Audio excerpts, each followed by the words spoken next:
Evening Incense.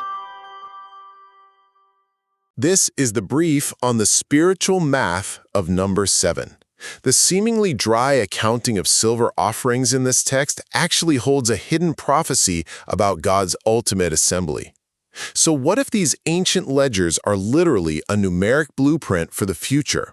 First, let's look at the number 200.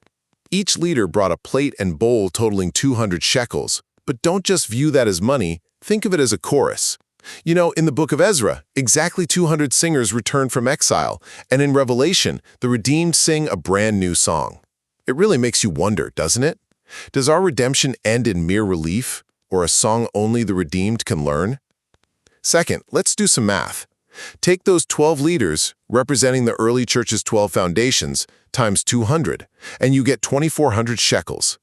Break that down, and it's 24 times 100. 24 reflects King David's complete priestly order, while 100 means biblical completion. Just picture a massive stadium where every single seat in all 24 sections is completely packed, nobody's missing. Finally, we have the plate versus the deep bowl. The 130 shekel plate is flat, visible, outward surrender.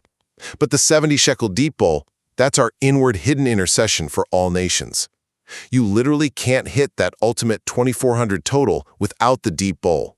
Sure, it's easy to offer visible obedience that gets applause, but are you willing to offer the unseen bowl of quiet faithfulness? Ultimately, the arithmetic of the altar proves that joining this final singing assembly requires not just our visible obedience, but the deep, hidden devotion of our hearts.